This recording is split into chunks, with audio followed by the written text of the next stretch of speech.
تتم الصالحات والصلاة والسلام على أشرف الأنبياء والمرسلين وعلى آله وأصحابه ومن تبعهم بإحسان إلى يوم الدين. رب اشرح لي صدري ويسر لي أمري واحلل عقدة من لساني يفقهوا قولي. اللهم إنا نسألك علما نافعا ورزقا طيبا وعملا متقبلا. اللهم انفعنا بما علمتنا وعلمنا ما ينفعنا. رب زدنا علما وارزقنا فهما. سبحانك لا علم لنا إلا ما علمتنا إنك أنت العليم الحكيم. آمين يا رب العالمين. Teman-teman yang saya hormati, Ketua DKM Masjid Al-Mukarramin beserta jajarannya, para pengurus yang saya hormati, para bapak imam, para alim ulama, para sesepuh, tokoh agama, tokoh masyarakat, dan juga seluruh jemaah Masjid Al-Mukarramin, sholimin wa sholimat yang insyaallah semuanya dimuliakan oleh Allah Subhanahu wa taala. Amin ya rabbal alamin. Syukur alhamdulillah hingga memasuki hari yang ke-7 dari bulan Ramadan di tahun ini, kita semua masih diberikan limpahan rahmat, nikmat, taufik serta hidayahnya, sehingga di subuh yang barokah ini kita semua dapat melangkahkan kaki kita ke masjid yang kita cintai ini. Salah satu tempat yang paling Allah muliakan di muka bumi itu adalah masjid-masjidnya Allah. Di sini alhamdulillah bersama-sama kita tadi telah melaksanakan salat subuh secara berjamaah, dan insya Allah kita akan lanjutkan ya, sebentar duduk bersama di majelis ilmu, dan insya Allah jika ini kita niatkan karena Allah, maka ini berbagian daripada iktikaf kita di masjid. Karena itu kita pasang niat kita duduk di sini tidak hanya ya, sekedar mendengarkan tausiah, tapi juga mungkin sambil lisan kita berzikir, ya pikiran kita tertuju hanya kepada Allah Subhanahu wa taala, sehingga duduknya kita ya pada pagi hari ini menjelang subuh nanti sampai syuruk nanti itu semua bernilaikan ibadah di sisi Allah Subhanahu wa taala. Mudah-mudahan segala amal ibadah kita ya, selama di bulan Ramadan ini dan khususnya di subuh hari ini Allah terima, Allah ridhoi, dan Allah berkahi untuk kita semua. Amin ya rabbal alamin. Salawat dan salam mudah-mudahan tetap tercurahkan kepada tauladan kita, junjungan kita Nabi besar Muhammad sallallahu alaihi wasallam. Allahumma shalli wa sallim alaihi. Yang mudah-mudahan kita semua nantinya termasuk dari umat-umatnya yang akan mendapatkan syafaat beliau di yaumil mahsyar kelak. Amin ya rabbal alamin. Jemaah sekalian yang dimuliakan Allah Subhanahu wa taala, lagi-lagi kita bersyukur kepada Allah karena Allah telah beri kesempatan kepada kita untuk bertemu kembali dengan bulan Ramadan tahun ini, Bapak Ibu sekalian. Allah telah ijabah doa-doa kita. Ya, tidak sedikit dari kaum muslimin, terutama para imam biasanya, yang berdoa dan mendoakan jamaahnya itu mulai dari bulan Rajab. Allahumma barik lana fi Rajab wa Sya'ban wa ballighna ila Ramadan. Ya Allah, berkahi kami di bulan Rajab, di bulan Sya'ban, dan sampaikan kami sampai di bulan Ramadan. Atau kita memakai redaksi yang lain doanya, Allahumma sallimna ila Ramadan. Ya Allah, berikanlah kami keselamatan, kesehatan sehingga kami sampai kepada bulan Ramadan. Atau doa yang secara umum, Allahumma tawil umurana ya Allah. Ya Allah, panjangkanlah umur kami ya Allah. Rata-rata kita semuanya pengen panjang umur ya Pak Bu ya. Dan hari ini, di subuh hari ini ternyata ya, doa-doa kita kemarin itu telah diijabah oleh Allah. Kita disampaikan di bulan Ramadan, dan sampai hari ini Allah panjangkan umur kita. Pertanyaannya Bapak Ibu sekalian, lalu kita mau apa? Ya, ketika doa kita tersebut sudah diijabah oleh Allah, terus kita mau ngapain ya? Apakah doa-doa kita kemarin itu minta dipertemukan dengan bulan Ramadan, minta usianya atau umurnya dipanjangkan oleh Allah, hanya sekedar karena ingin hidup berlama-lama di dunia ini, hanya karena ingin bersenang-senang, menikmati dunia dengan segala isinya, atau memang ketika kita berdoa itu kita memiliki tekad, memiliki tujuan. Apa itu? Dengan usia yang panjang, dengan bertemunya dengan bulan Ramadan, maka kita bisa memperbanyak amal di dalam hidup ini. Maka doa-doa tersebut tidak boleh kosong. Makanya salah satu syarat ya diijabahnya doa itu oleh Allah Subhanahu wa taala, dia itu memiliki tujuan, hatinya tidak lalai, Bapak Ibu sekalian. Ya, tidak lalai. Ya, min qalbin ghafilin lahin, kata baginda Rasulullah, ini salah satu penyebab doa itu tidak dikabulkan adalah hatinya itu lalai. Dia nggak tahu dengan apa yang dimintanya. Atau kalau yang berjamaah dipimpin oleh imam, yang makmumnya ini nggak tahu apa yang diminta oleh imamnya, tidak terasa, hanya sekedar amin, amin.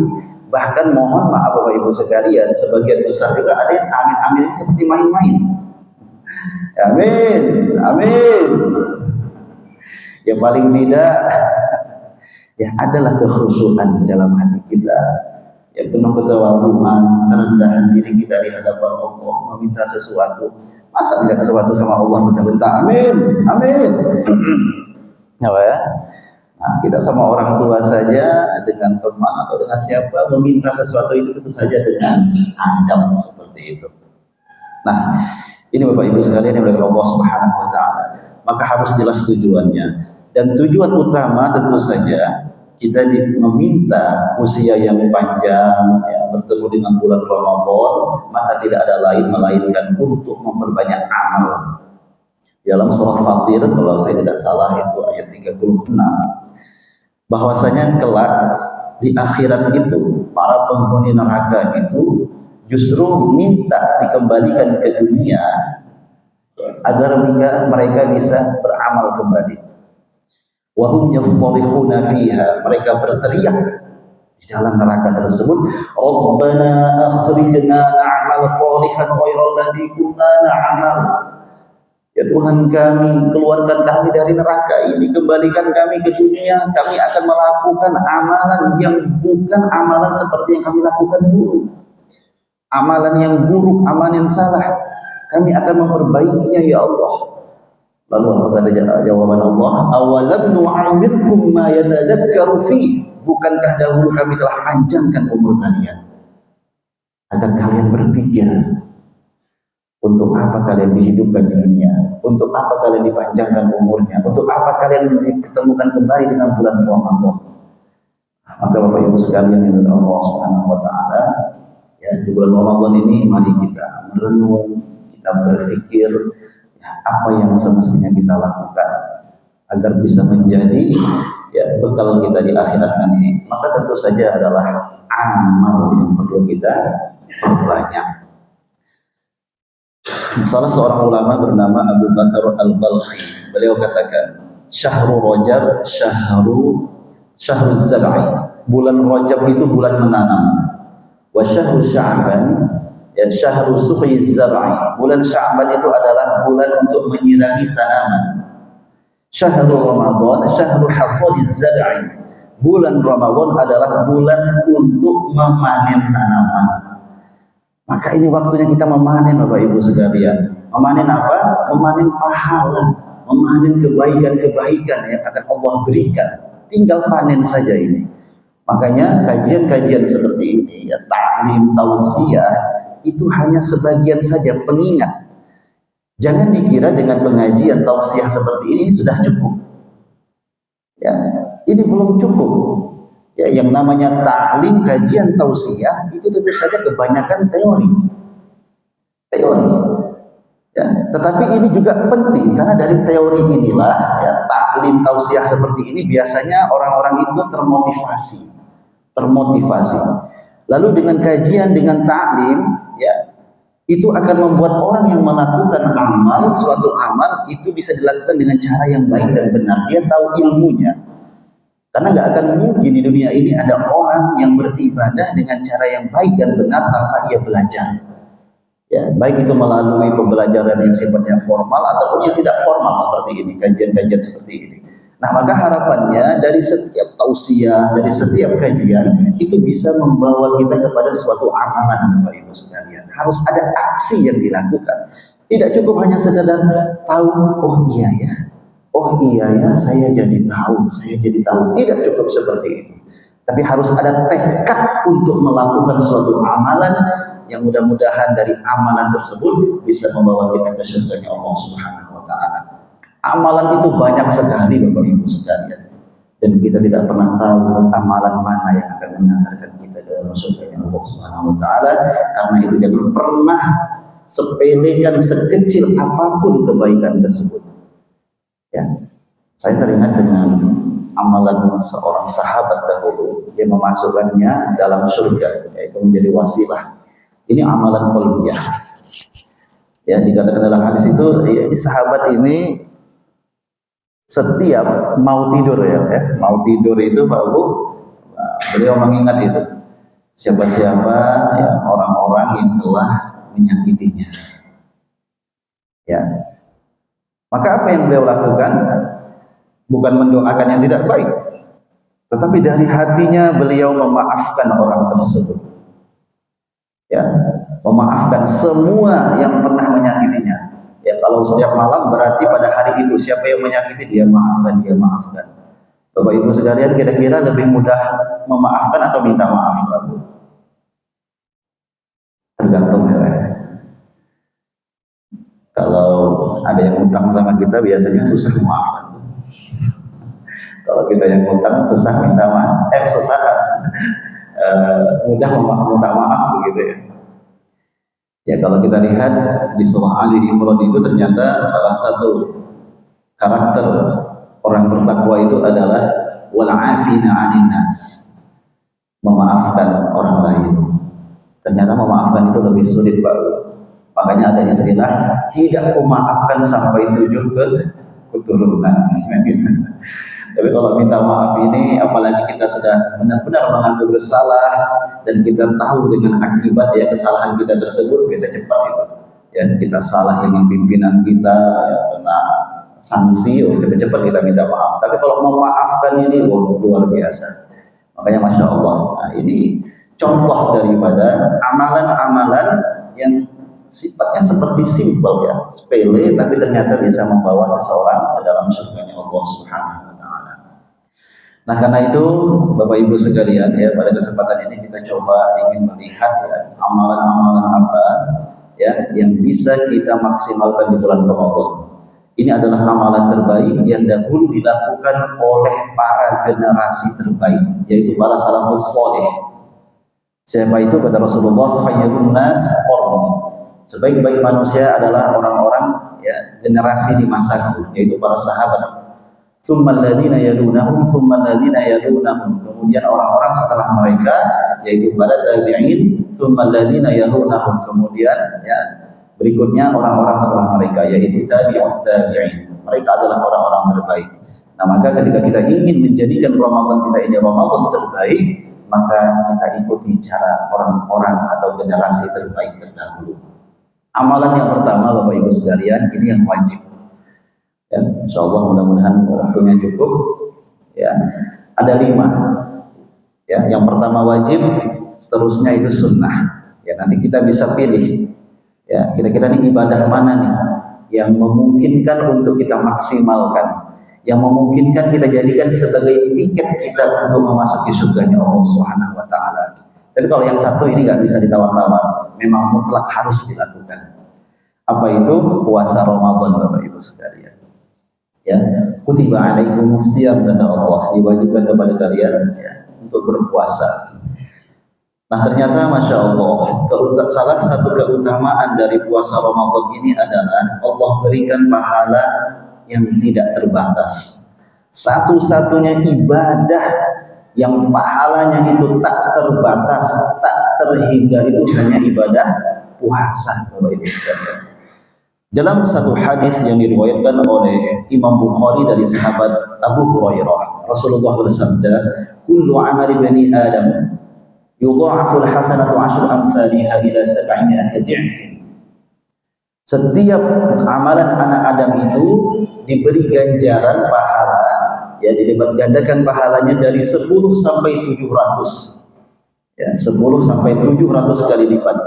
Allah Azza wa Jalla, Allah Ta'ala berfirman, artinya ini hadis qudsi, ya, illa shaum, kecuali ibadah puasa, fa innahu li wa ana ajzi bi, karena puasa itu hambaku lakukan karena aku, kata Allah, maka akulah yang akan langsung membalasnya.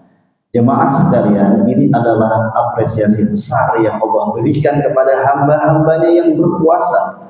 Mengapa? Karena kata Allah, yada'u syahwatahu wa ta'amahu min ajri. Hamba-hambaku tersebut meninggalkan perkara-perkara yang tadinya itu biasa mereka lakukan, perkara-perkara yang menyenangkan, nikmat bagi mereka. Apa itu? Makan, minum, hubungan badan suami istri. Tapi karena ketundukan, kepatuhan serta rasa cinta mereka kepadaku, kata Allah, maka aku akan balas dengan pahala tanpa batas. Ini luar biasanya orang yang berpuasa, Bapak Ibu sekalian. Makanya orang yang berpuasa itu, ya, hakikatnya dia adalah menahan, mengontrol diri. Jangankan dari perkara-perkara yang diharamkan oleh Allah, tetapi juga bisa menahan diri dari perkara-perkara yang tadinya dihalalkan, tapi untuk sementara diharamkan oleh Allah. Ini melatih. Artinya apa? Penuh dengan kesabaran orang yang berpuasa tersebut. Makanya Imam Ibnu Rajab Al-Hambali dalam kitabnya Lataiful Ma'arif mengatakan, orang yang melakukan puasa itu berarti dia telah melakukan kesabaran. Ya, kesabaran luar biasa. Dan orang yang bersabar, kata beliau, maka balasannya adalah Al-Quran surah Az-Zumar ayat 10. Innama yuwaffas sabiruna ajrahum bighairi hisab. Sesungguhnya hanya orang-orang yang bersabar sajalah yang Allah sempurnakan pahala bagi mereka dengan tanpa batas. Tanpa batas. Orang-orang yang sabar. Para ulama membagi kesabaran itu kepada 3 jenis, Bapak Ibu sekalian, yaitu sabar, ya, dalam ketaatan, yang kedua sabar dalam menjauhi larangan, yang ketiga sabar, ya, terhadap takdir yang tidak mengenakan. Ternyata ketiga jenis kesabaran ini semuanya ada di dalam ibadah puasa. Ya, dalam ibadah puasa, seseorang itu harus sabar dalam ketaatan, sabar terhadap perintah Allah. Sekalipun apa? Kalau kita menggunakan logika, bagaimana mungkin fitrah manusia itu yang harus makan dan minum, ya, lalu harus ia tinggalkan? Lumayan Pak kan? Selama berapa jam itu? 13 ya, kurang lebih ya, 13 jam. Gak makan, gak minum. Makanya kalau orang-orang yang memang kurang imannya, kurang kuat, dia akan selalu mencari dalih itu, ya, menggunakan akalnya, ya, tapi akalnya ini itu tadi, ya, diarahkan bukan dengan kebaikan, tapi dengan keburukan.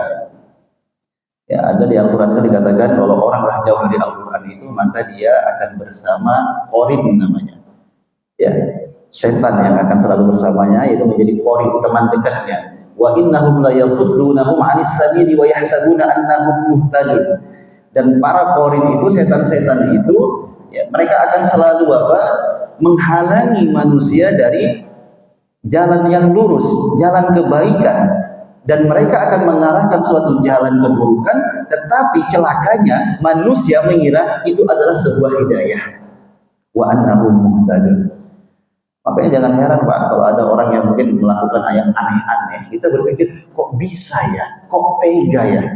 Itu bagi kita suatu keburukan, kemaksiatan, kemungkaran. Tapi bagi orang tersebut, mungkin itu hidayah bagi beliau, petunjuk. Ya, petunjuk. Nah, ini bahayanya. Ya, kalau kita jauh dari Al-Quran, maka setan yang akan menguasai. Ya, wa na'iyadzubillah. Nah, maka ini tadi kita taat kepada Allah, bersabar, ya, kutiba alaikumusiyam. Udah nggak usah banyak tanya, nggak usah banyak cari alasan. Kalau orang dulu lebih hebat lagi Pak, yang menjalankan perintah Allah itu. Kalau sekarang kan kita karena mungkin sudah banyak bukti, ya, hasil penelitian misalnya dari sisi kesehatannya. Oh ternyata puasa itu sehat, kita pun termotivasi. Tapi ingat, kita nggak boleh murni berpuasa ini karena faktor kesehatan, tidak boleh. Harus ada unsur imanan wahtisaban ya, di dalamnya.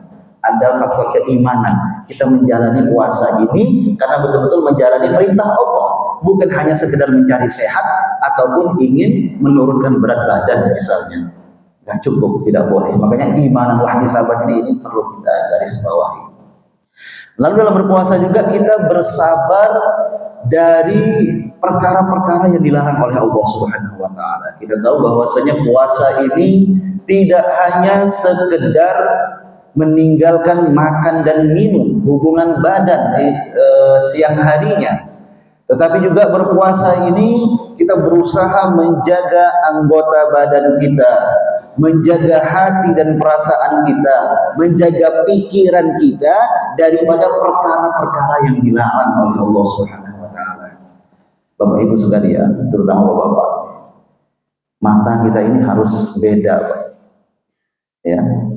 Ya sebenarnya selamanya harus beda. Cuman di Ramadan ini harus lebih kita waspadai. Kalau nyetir, kalau di jalan, apalagi lagi nyari apa Pak? Nyari takjil ya Pak ya, sore hari itu hati-hati Pak.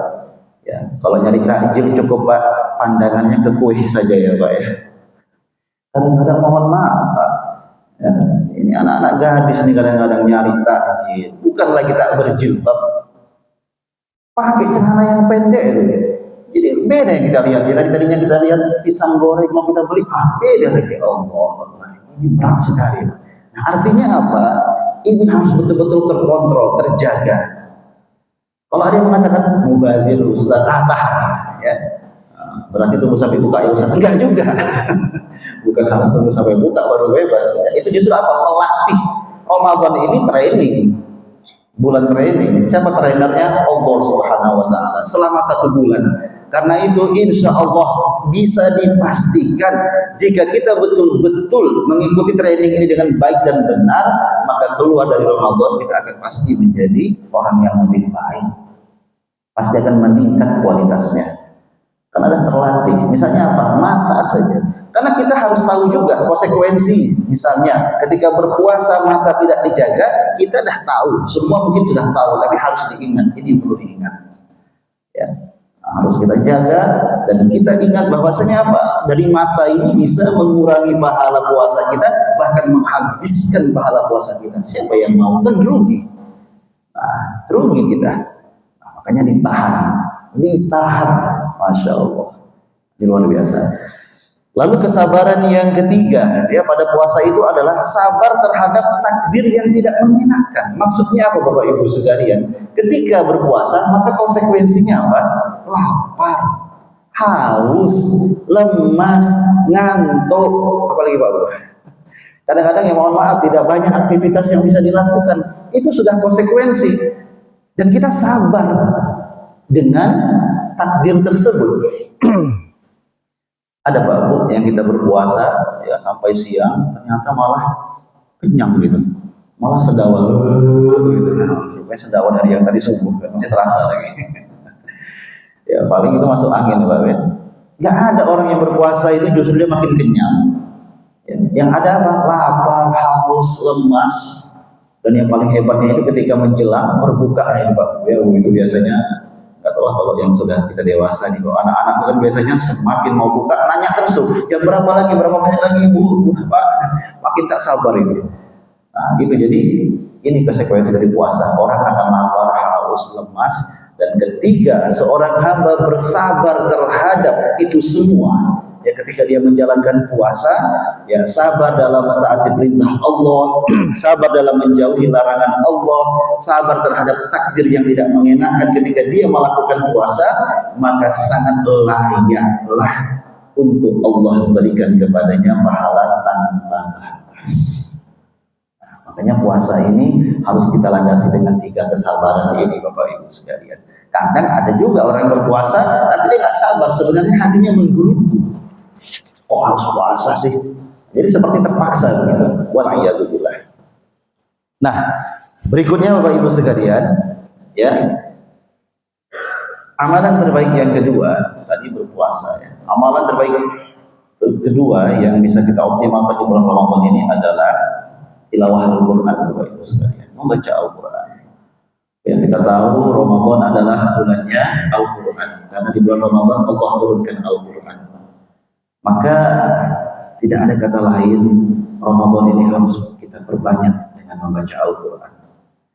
Yang belum bisa baca Al-Quran, maka sudah saatnya belajar. Gak apa-apa dari Iqra, Pak. Jangan pernah gengsi. Yang jadi masalah ini kalau kita seumur hidup gak pernah atau gak bisa baca Al-Quran. Ya Allah, kira-kira alasan apa, Pak Bu, nanti di akhirat di hadapan Allah kita bilang ya kita gak bisa baca Al-Quran. Saya sibuk, ya Allah. Atau mata saya bagaimana? Ya. Mata saya rabun, ya Allah. Ketika sudah tua sudah rabun, nggak bisa lagi. Ya, silahkan mencari alasannya, kira-kira bisa diterima atau tidak. Yang jelas begini, ternyata saudara-saudara kita di luar sana, mohon maaf, yang tunanetra itu banyak yang bisa baca Al-Quran, bahkan hafal Al-Quran. Saya 2 hari ini selama Ramadan saya menerima talaqi Al-Quran, siapapun yang mau di Mujahidin. Dan 2 hari ini saya didatangi oleh tamu-tamu yang luar biasa. Kemarin ada yang usia 65 tahun, Masya Allah bacaannya luar biasa. 2 hari yang lalu juga, ya, setelah 2 hari berturut-turut ini, saya kedatangan tamu 4 orang, ya, saudara kita yang tunanetra. Ya, ada saya diberikan Quran Brileo ya, Pak ya, namanya itu di mobil saya bawa tadi. Jadi saya uji, saya buka lembaran Quran itu. Ya, kan mereka nggak bisa melihat halaman yang mana gitu kan, mereka sentuh, mereka baca. Qalu ud'u lana rabbaka yubayyin lana ma hi. Kami yang hadir di situ nangis. Malu. Ya Allah, bisa. Ya. Pertama mukjizat Al-Quran yang luar biasa. Allah luar biasa. Yang kedua, melihat saudara kita yang buta tersebut. Mungkin kita yang sehat ini melihat mereka oke lah. Ya, oh kasihan, tak bisa melihat. Tapi mungkin nanti di akhirat mereka yang kasihan dengan kita. Alhamdulillah. Di Al-Quran itu Allah katakan wa nahsyuruhu yaumal qiyamati a'ma. Ya. Kami kumpulkan manusia itu, siapa itu yang jauh dari Al-Quran dalam keadaan a'ma, buta. Mereka mungkin buta di dunia ini, tapi mungkin nanti di akhirat mata mereka paling sehat. Walhamdulillah, bagaimana dengan kita? Alhamdulillah. Mudah-mudahan mata kita semua sehat di akhirat nanti. Dengan catatan jangan jauh dari Al-Quran. Ya. Kalau sudah nggak bisa baca Al-Quran, apa lagi? Alasan apa lagi? Ya, bingung kita menjawabnya. Ya, di hadapan Allah. Maka nggak ada kata terlambat, Bapak Ibu sekalian. Nggak bisa baca Al-Quran, yuk buka Iqra-nya di bulan Ramadan ini. Orang sekelas Rasulullah saja, manusia terbaik, Nabi dan Rasul terbaik itu belajar Al-Quran. Bapak? Siapa guru baginda Rasulullah? Malaikat Jibril. Beliau saja belajar. Kapan belajarnya? Bulan Ramadan. Makanya Masya Allah, ketika kita niatkan membaca Al-Quran atau belajar Al-Quran di bulan Ramadan ini, itu mengikuti sunnah Nabi. Makanya ada istilah tadarus. Ya, tadarus itu antara Rasulullah dengan malaikat Jibril. Nah, kita ini kadang-kadang takutnya bukan apa? Tak mau kita tadarus, ya. Takutnya bukan dengan malaikat Jibril tadarus ya, dengan malaikat Israil. Ini yang ngeri kita. Ini juga kalau di masjid-masjid saya perhatikan Pak Bu, ya. Ini saya juga ketua DKM, saya videokan itu video jamaah itu. Sekarang tadarusnya udah beda Bu dengan yang dulu. Wallahu a'lam ya kalau di kampung-kampung bagaimana. Ya, kalau di kampung dulu kita itu Pak Bu, kalau baca Al-Quran dan harus di Ramadan itu bacanya bergantian. Ya, satu orang baca yang nyimak banyak 10 kadang-kadang. Salah, tak bisa salah itu. 10 orang yang koreksi. Nah, kesini saya lihat kok tadarusnya, saya nggak tahu di sini bagaimana. Ya, tadarusnya itu satu-satu, masing-masing, bagi-bagi juz, juz 1, juz 2, juz 3, juz 4. Dia satu malam bisa khatam. Jadi yang dikejar khatamnya. Jadi kalau khataman di bulan Ramadan, di akhir Ramadan, berapa kali khatam? 30 kali khatam. Masya Allah. Nah, jadi Bapak Ibu sekalian, dalam Al-Quran ini, bacaan Al-Quran tentu saja tidak hanya sekedar khatam. Gak apa-apa sekali khatam, tetapi bacaannya berkualitas, baik. Ya, nilainya pun besar.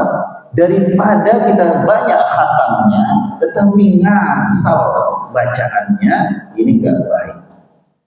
Ya, nanti bukan kalau sendiri bisa dibaca ujung-ujungnya aja nanti. Sin, Him, Salin, Sakin. Ngejar cepat, tidak seperti itu. Artinya dikondisikan saja, disesuaikan dengan kemampuan kita. Kalau memang masih terbata-bata, ya sudah nggak apa-apa, pelan-pelan saja. Minimal berdua lah, satu juz misalnya Pak. Ya satu orang menyimak, satunya baca seperti itu. Berdua. Kalau memang pengen cepat atau banyak khatam seperti itu. Nah, Bapak Ibu sekalian, ya coba mari kita perbanyak bacaan Al-Quran kita. Kalau dahulu sahabat Utsman bin Affan itu setiap malam khatam. Ada lagi namanya Imam Qatadah, itu khatamnya itu yakhtimu fi kulli sab'in daiman. Kalau di luar bulan Ramadan itu khatamnya setiap sepekan sekali. Masuk bulan Ramadan, wa fi Ramadan itu selama 3 kali. Kullu thalatha. Jadi setiap 3 hari sekali itu khatam masuk bulan Ramadan. Masuk 10 malam terakhir itu setiap malam, ya kulla lailatin, setiap malam di bulan Ramadan itu khatam. Jadi memang naik terus amal ibadahnya terkait dengan apa? Bacaan Al-Qur'annya. Imam Syafi'i 60 kali khatam selama di bulan Ramadan. Berarti sehari 2 kali khatam Bapak Ibu sekalian. Ya mungkin dari sisi kuantitas bacaan kita tidak bisa ya mengimbangi amalan para salafus salih dulu, tapi paling tidak yang perlu dicontoh apa? Semangat mereka. Ya, semangat mereka. Bahkan para ulama itu seperti Imam Malik, itu kalau udah bulan Ramadan itu udah kerjanya itu yang amalan sunnahnya yang paling beliau itu adalah Al-Quran, baca Al-Quran. Ya, majelis-majelis tutup. Beliau kan mengajar muridnya banyak sekali. Beliau mengajar hadis tutup. Beliau khusus belajar Quran, bukan belajar, membaca Al-Quran. Ini luar biasa. Nah, maka Bapak Ibu sekalian, yuk kita coba. Arti paling tidak bacaan Al-Quran kita di Ramadan ini lebih banyak lah dibandingkan di bulan-bulan yang lainnya. Karena begini, kalau di bulan Ramadan ini saja kita tidak mau membaca Al-Quran atau sedikit membaca Al-Quran, lalu bagaimana lagi di bulan-bulan yang lainnya? Ramadan ini haknya Al-Quran. Ya, haknya Al-Quran Bapak Ibu sekalian. Dikatakan dalam Al-Quran itu satu-satunya kata Ramadan yang Allah sebutkan di dalam surah Al-Baqarah ayat 185 itu ternyata Allah sebutkan nama Ramadan untuk menjelaskan tentang turunnya Al-Quran, bukan puasa, tentang turunnya Al-Quran. Syahrul Ramadan alladzi unzila fihil Quran. Nah, jadi sebelum ada syariat ibadah puasa itu Ramadan sudah mulia dikarenakan Al-Quran. Nah, maka ketika Allah ingin mensyariatkan puasa, Allah pilih bulan yang paling mulia, yaitu bulan Ramadan. Kenapa mulia? Karena turunnya Al-Quran. Jadi segala sesuatu yang erat kaitannya dengan Al-Quran, kata Imam Ibnu Rajab, pasti mulia. Ya, malaikat Jibril karena membawa wahyu Al-Quran, Nabi Muhammad juga menjadi nabi yang paling mulia karena menerima wahyu Al-Quran. Malam Lailatul Qadar menjadi malam yang paling mulia karena waktu turunnya Al-Quran. Kota Makkah dan Madinah menjadi 2 kota yang paling mulia karena tempat diturunkannya Al-Quran. Begitupun manusia yang paling mulia adalah man ta'allama Al-Quran wa 'allamah, yang mempelajari Al-Quran dan mengajarkannya. Jadi ini Pak, ya, Ramadan sangat erat kaitannya dengan Al-Quran, nggak bisa terpisahkan. Berikutnya, amalan terbaik yang ketiga yang bisa kita maksimalkan di bulan Ramadan ya adalah salatul lail. Salat malam Bapak Ibu sekalian. Ya. Secara umum Rasulullah katakan afdhalus shalah ba'dal fardhiyah salatul lail. Sebaik-baiknya salat setelah salat fardu yang 5 itu adalah salat malam. Nah, di bulan Ramadan ini alhamdulillah ya, ada tambahan salat malamnya, salat tarawih. Jadi nggak bisa salat tarawih ini dilakukan di luar Ramadan, Pak. Jangan pula kata ustadz, apa yang kita lakukan di bulan Ramadan itu harus kita teruskan di luar bulan Ramadan. Nah, salat tarawih, Pak Ahmadi ngomongkan malam ini kita tetap salat tarawih. Ya kalau mau ya salat tahajud, ya itu silahkan. Ya, mau tiap malam salat tahajud berjamaah pun nggak ada masalah. Ya, nah jadi silahkan. Kita sholat tarawih ya rata-rata kalau di Indonesia ini ya, atau di Pontianak ini ya katakanlah dari jam 8 jaraknya itu ya selesai itu dari jam 8 sampai jam 9 itu udah kebiasaannya.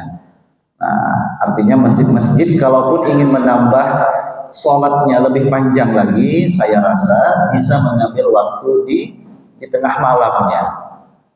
Nah, misalnya kalau kita di Mujahidin ya itu standar saja selesainya jam 8:30 ya tarawihnya. Nah mulai malam pertama kemarin Pak sudah kita mulai ada sholat tahajudnya, qiyamul lailnya, membaca 1 juz.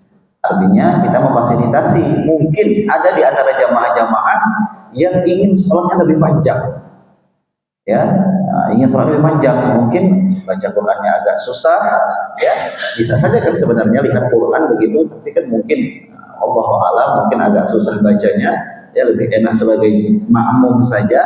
Nah ini kita fasilitasi, ingin yang lebih panjang ya sekitar 1 jam lah. Saya ingat kalau dulu kami waktu di Mesir baru kita perhatikan ya kalau tarawih banyaknya 1 juz, lalu nanti 1/2 itu sholat lagi. Itu biasanya 10 malam terakhir, 1/2 sampai menjelang sahur. Ya, nah itu bacaannya sekitar 3-4 juz berdirinya. Ya, 3-4 juz ya lumayan juga sih Pak untuk kakinya. Tapi kalau yang usianya sudah lanjut itu udah disiapkan kursi gitu Pak. Jadi kalau kira-kira capek nggak tahan, nggak boleh ganti orang ya Pak Bu ya, nggak boleh kayak main bola gitu ganti orang, nggak bisa. Jadi duduk saja gitu. Nggak ada pemain cadangan. Bicara kalau imam ada pemain cadangannya. Nah, jadi pemain cadangan dia duduk seperti itu. Nah, karena mengejar untuk khatam 10 malam terakhir itu. Karena kan bisa jadi 10 terakhir itu nggak sampai Ramadan itu nggak genap 30 tapi 29. Makanya ada yang 1 malam itu 4 juz. Nah begitupun dengan para sahabat dahulu ya, baginda Rasulullah dulu itu kalau sholat malam itu masya Allah sepanjang malam Bapak Ibu sekalian. Dan sholat malam itu tidak terbatas rokaatnya. Nah, jadi baik tidaknya sholat malam itu mana yang lebih baik itu bukan dilihat dari rokaatnya. Tetapi kata Rasulullah apa? Afdhalus sholat qulul qunut. Sebaik-baiknya sholat itu adalah, ini sholat sunnah ya Pak Bu ya, bukan sholat yang wajib, adalah yang paling panjang berdirinya. Ya, kalau sholat wajib kita panjangkan, itu malah sahabat Mu'adz bin Jabal pernah ditegur oleh Rasulullah karena mimpin sholat panjang betul. Mudah-mudahan saya tadi nggak terpanjang ya Pak ya. Ditegur aja Pak, Ustaz itu kepanjangan Ustaz. Ada Pak siapa yang datang ke saya kira mau negur saya Ustaz kepanjangan. Rupanya Ustaz salah apa tadi yang dibaca. Alhamdulillah. Kira mau ditegur saya tadi. Ya Pak. Alhamdulillah. Surah Al-Muzammil. Ya, itu salat tentang qiyamul lail. Ya, bagaimana kita beribadah di malam hari. Ya. Kita bersedekah, masya Allah, baca Al-Quran, masya Allah, Al-Muzammil. Nah, jadi yang paling panjang berdirinya, bukan yang paling lama sujudnya Pak Bu ya. Sujud paling panjang enak, tidur itu Pak. Berdirinya, artinya bacaannya panjang, dipanjangkan. Makanya masya Allah, Rasulullah itu sampai bengkak-bengkak kaki beliau, Bapak Ibu sekalian, sholat malam. Ustaz saya pun bengkak-bengkak kalau sholat malam Ustaz. Kenapa Pak panjang sholatnya? Enggak, asal murah. Itu pun udah hebat juga Pak Bu ya, asal murah tapi tetap sholat begitu. Masya Allah. Kita genapkan jam 6 lah Pak Bu ya, biar nanti kita bisa langsung suruh begitu ya sholatnya ya. Gak apa kan Bu? Ya jam 6. Nah itu sholat malam. Jadi jangan lagi permasalahkan terkait dengan rokaatnya. Ya 8, 20 dalam mazhab Malikiyah bahkan ada yang 36. Ya 36 rokaat. Nah ya kalau terkait dengan panjangnya itu ya disesuaikan saja dengan kebiasaan di daerah kita Bapak Ibu sekalian. Ya karena kita lihat ya pastinya beraneka ragam jamaah di masjid kita. Nah, maka cari saja yang memudahkan buat semuanya. Kalau udah paling cepat itu udah paling memudahkan buat semuanya. Hati-hati Pak Bu. Saya kemarin ada menjadi imam tarawih 23 rakaat dengan witirnya. Nah, awalnya saya tanya dengan pengurusnya, Pak, biasanya yang dibaca apa? Alhamdulillah tahu. Al-Hakumut Takatsur, rakaat keduanya kul terus kan, aliflah terus. Oke, sudah saya baca. Nah, setelah sholat, tadinya saya lupa, biasanya jam berapa Pak selesainya? Itu saya lupa nanya itu. Nah, jadi saya tanya sama pengurusnya, Pak, tadi kecepatan atau kelamaan nih Pak? Sedang lah Ustaz, sedang. Biasanya jam berapa Pak selesainya? Saya selesainya jam 8:30 lewat 10 Pak. 8:30 lewat 10. Biasanya jam berapa Pak selesainya? Jam 8:30 kurang lagi. Oh. Padahal saya udah berusaha cepat bacanya Pak. Ya. Alhamdulillahirabbil alamin arrahmanir rahim maliki yaumiddin. Jadi ada yang disambung-sambung seperti itu. Ya. Nah, cuman memang gerakannya agak saya lambatkan. Ketika ruku betul-betul ya, ini lurus dulu punggung kita. Ketika i'tidal badan kita betul-betul lurus dulu. Jadi kalau bacaan ya itu masih bisa diterima. Bacanya cepat selama jelas tajwidnya ya, boleh menyambung-nyambung dari ayat ke ayat meskipun lebih baik dipotong-potong. Ya sunnahnya seperti itu, tapi itu boleh dan tidak berpengaruh kepada keabsahan salat kita. Tetapi kalau sudah gerakannya terlalu cepat, ya ketika rukuk belum sampai betul-betul lurus, ya i'tidal juga belum lurus, nah ini bisa tidak sah salatnya. Pernah seorang sahabat kan ditegur oleh Rasulullah 3 kali disuruh mengulang. Fa innaka lam tusalli, sesungguhnya kau belum salat itu. Ngapain? Mencuri apa yang tadi? Gerakan yang tidak ada tumakninah. Ya, sekalipun dalam mazhab Syafi'i batas tumakninah ini cukup dengan seperti kita menyebutkan subhanallah. Subhanallah. Jangan cepat ngomong subhanallah. Jangan. Nah, subhanallah. Jadi yang santai ya. Saya yakinlah Bapak Ibu juga kalau terlalu cepat nggak enak kan? Apalagi perut baru diisi penuh nih kan. Dipompa perut kita. Cepat lalu. Masya Allah. Itu ya Bapak Ibu sekalian. Berikutnya yang keberapa? Yang ke-4 Bapak ya. Amalan terbaik yang perlu kita perbanyak di bulan Ramadan adalah sedekah. Ini juga amalan luar biasa.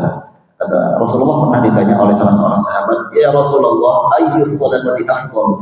Sedekah apa yang paling utama? Apa kata Rasulullah? Shadaqatun fi Ramadan, sedekah di bulan Ramadan. Karena itu ada salah seorang sahabat namanya Ibnu Umar. Beliau tidak berbuka puasa di bulan Ramadan, melainkan apa? Di samping beliau ada orang fakir miskin yang diberinya makan. Allahu Akbar. Pasti itu setiap hari di bulan Ramadan. Nah maka ini perlu juga Bapak Ibu sekalian kita amalkan. Di antara bentuk sedekah yang luar biasa di bulan Ramadan ini adalah memberikan makan kepada orang yang berpuasa. Memberikan bukaan. Man fattara sha'iman kana lahu mithlu ajrihi wa yara annahu la yanqusu min ajri shaimi syai'an. Barang siapa yang memberikan makanan atau bukaan kepada orang yang berpuasa, maka dia mendapatkan pahala seperti pahala orang yang berpuasa tersebut tanpa sedikit mengurangi pahala puasanya. Kalau kita pahami dari hadis ini Bapak Ibu sekalian, berarti kita harus cermat memilih orang yang akan kita beri bukaan. Ya kan? Karena kita akan mendapatkan pahala seperti pahala di dia. Jangan kasih, maksudnya begini, ada orang berpuasa yang kadang mohon maaf tidak menjaga lisannya, kita nggak tahu. Ya, puasanya ada nilainya nggak tuh? Makanya kemarin saya di Yayasan Al-Izzah itu kita ada donasi untuk apa, buka donasi. Nah, saya bilang pertama kita berikan kepada tetangga, masjid ya, masjid tetangga kita. Nah, habis asar berikan nasi kotak biar dibawa pulang. Kenapa? Di masjid dulu. Karena insya Allah yang di masjid itu orang-orang baik gitu. Orang-orang baik. Ya, dia pasti berpuasa insya Allah. Dan puasanya pun insya Allah berkualitas. Nah, dan kita ingin mendapatkan pahala seperti dia. Kan gitu Bapak Ibu sekalian. Nah, ini satu sisi. Artinya kita harus pandai ini. Harus bijak dalam beribadah. Ya, khususnya sedekah. Boleh juga mencari orang yang mohon maaf yang tidak mampu. Artinya pahala yang lainnya double ini ada. Jadi satu sisi dia memberikan pahala kepada orang yang berpuasa, tapi di sisi lain dia tadi adalah orang fakir miskin. Nah, tapi hati-hati juga Bapak-Ibu sekalian. Kadang-kadang ini banyak numpuk nih. Karena berlomba-lomba orang apa? Bersedekah. Kadang-kadang bukan apa? Yang mereka belum menerima itu terima terus. Ya kayak kita juga lah, beli bukaan beli terus. Makanya salah satu perilaku tidak baik selama Ramadan ini diantaranya adalah yang terjadi al-israf. Apa itu Bapak Ibu sekalian? Berlebih-lebihan. Sehingga apa? Terkadang banyak mubazir terbuang. Saya bilang sama istri, ya Bunda betul-betul membeli bukaan itu ya yang memang betul-betul secukupnya saja. Yang kita butuhkan cukup mudah. Jangan semuanya mudah beli. Kalaupun kurang malamnya beli lagi. Kalau memang masih lapar beli lagi. Tapi di awal itu jangan dulu. Nanti kalau nggak habis ini gimana? Bawa ke masjid juga, di masjid bertumpuk makanan. Ya di mana-mana biasanya itu. Di panti asuhan juga banyak makanan. Makanya di antara negara yang paling besar limbah makanannya itu Bapak Ibu sekalian, itu Indonesia. Banyak sekali limbah makanannya. Ya, termasuk juga Saudi. Kenapa? Karena sana ada orang haji, umroh, makanan itu. Maka berhati-hatilah terhadap al-israf ini. Ya, Allah dah ingatkan. Ya benar. Kulu washrabu wa la tusrifu. Makanlah kalian dan minumlah kalian, tapi jangan berlebih-lebihan. Innallaha la yuhibbul musrifin. Sesungguhnya Allah enggak suka orang yang berlebihan. Yang kemakan saja, tapi kita berlebih-lebihan, itu Allah enggak suka. Apalagi udah berlebih-lebihan menyediakan stok makanan, lalu itu enggak kemakan terbuang. Itu apalagi? Innal mubadzirina kanu ikhwanas syayatin. Nah, jadi kalau memang kita lihat ternyata banyak orang yang sudah bagusnya memang mungkin juga di sini sudah ya Pak ya dibuat jadwal ya Pak ya giliran untuk misalnya untuk bukaan di masjid. Nah, begitu giliran rumah ini hari ini. Jadi nggak numpuk tuh semuanya nanti bingung kita makanan yang mau dikasih kemana. Nah, gitu Bapak Ibu sekalian. Yang terakhir amalan terakhir adalah amalan iktikaf. Ya, amalan terbaik yang perlu kita maksimalkan di bulan Ramadan adalah amalan iktikaf. Nah, iktikaf ini Rasulullah tidak pernah tinggalkan selama dalam hidup beliau. Bahkan ketika beliau sudah wafat, istri-istri beliau juga melakukan iktikaf. Nah, jadi ibu-ibu juga boleh beriktikaf ya di masjid, silahkan. Dan beriktikaf ini tidak harus menginap Bapak Ibu sekalian. Mungkin kita ada kesibukan di siang harinya kita bekerja, ya paling tidak di 10 malam terakhir itu jangan tinggalkan Bapak Ibu sekalian. Jangan tinggalkan. Mengapa? Karena iktikaf menjadi sarana terbaik bagi kita untuk mendapatkan keutamaan malam Lailatul Qadar. Itu udah cara yang paling baik gitu. Ya, bukan kita keluar nyari kemana pohon yang sujud nih gitu kan. Dulu kita masih kecil gitu Pak Bu ya. Tanda Lailatul Qadar katanya nanti pohonnya ada yang sujud gitu kan. Kita lihat mana yang sujud ini. Allah Akbar. Jadi Masya Allah, yang iktikaf ini masuk masjid saja melangkahkan kakinya ke masjid, masuk buka pintu Allahumma ftahli abwaaba rahmatik ya Allah. Dengan niat iktikaf itu sudah menjadi ibadah. Ya, apalagi dilakukannya salat sunnah, zikir, baca Al-Quran, apalagi sedekah, banyak top masjid biasanya tabung infaknya, ya. Atau kalau nggak bawa uang cash, bawa HP, tinggal transfer, Masya Allah. Kita berharap apa? Pada malam itu terjadi, ya, turun Lailatul Qadar, Masya Allah. Ya, keutamaannya lebih baik daripada 1000 bulan. Saya pernah membaca dalam kitab tafsir Ibnu Katsir itu ketika menjelaskan surah Al-Qadar itu Disebutkan dahulu Rasulullah itu diperlihatkan usia umat-umat terdahulu, ratusan bahkan ribuan tahun. Rasulullah yang tentu saja sangat cinta kepada umat-umatnya merasa khawatir kalau amalan umat-umatnya itu tidak bisa menandingi amalan dari umat-umat terdahulu yang usianya ratusan bahkan ribuan tahun. Sedangkan usianya umat Nabi Muhammad hanya 60 sampai 70 tahun. Maka Allah yang maha bijaksana, Allah yang maha pemurah, Allah maha pengasih bagi hamba-hambanya, khususnya umatnya Nabi Muhammad, Allah berikan keutamaan malam Lailatul Qadar.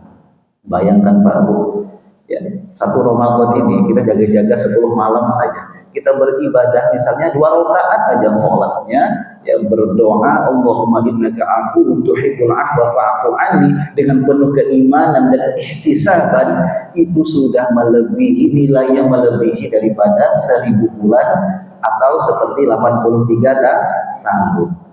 Kita aja belum tentu Pak Bu, usianya 83 tahun. Itu baru sekali. Gimana kalau kita yang sudah hidup ini bertahun-tahun, berpuluhan tahun kita hidup, dan pasti kita tidak akan pernah melewati yang namanya Ramadan. Gak pernah. Gak ada. Bulan Sya'ban mungkin tidur dia kayak Ashabul Kahfi gitu, pemuda Kahfi begitu, ya. Lalu bulan Syawal dia bangun gitu, atau dia mati sebentar, mati suri. Gak ada. Kita pasti dalam keadaan tersadar di bulan Ramadan tersebut. Maka bisa jadi kita telah mendapatkan 10 kali misalnya malam Lailatul Qadar, maka kalikan saja 83 kali 10, 830 tahun. 10 kali kita mendapatkan malam Lailatul Qadar, berarti itu seperti ibadahnya 830 tahun. 20 kali kalikan saja, berarti seperti 1660 tahun. Itu 20 kali. Ya, saya rasa di sini usia kita rata-rata di atas 20 tahun. Makanya kalau tiap tahun itu kita usahakan Bapak Ibu sekalian, ya Allah, 20 kali dia dapat malam Lailatul Qadar, 20 tahun itu sama 20 tahun, berarti apa? Pahala kita itu sudah bisa melebihi usia umat-umat terdahulu. Masya Allah. Nah Bapak Ibu sekalian yang berkat Allah Subhanahu Wa Taala, ini mungkin yang dapat saya sampaikan pas jam 6. Ya, mudah-mudahan bisa menjadi motivasi untuk kita semua, khususnya untuk diri saya pribadi. Mudah-mudahan kita bisa optimalkan bulan Ramadan ini dengan amalan-amalan terbaik, sehingga kita bisa menjadikan Ramadan ini menjadi Ramadan terbaik, dan insya Allah amalan-amalan terbaik ini akan mengantarkan kita kepada derajat ketakwaan, dan pada akhirnya insya Allah mudah-mudahan kita semua Allah kumpulkan di dalam surganya Allah Subhanahu Wa Taala. Demikian Bapak Ibu sekalian yang dapat saya sampaikan. Lebih dan kurang saya mohon maaf. Kita cukupkan dengan baca hamdalah dan doa kafaratul majlis. Alhamdulillahirabbil alamin. Subhanakallahumma wa bihamdika asyhadu an la ilaha illa anta astaghfiruka wa atubu ilaik. Assalamualaikum warahmatullahi wabarakatuh.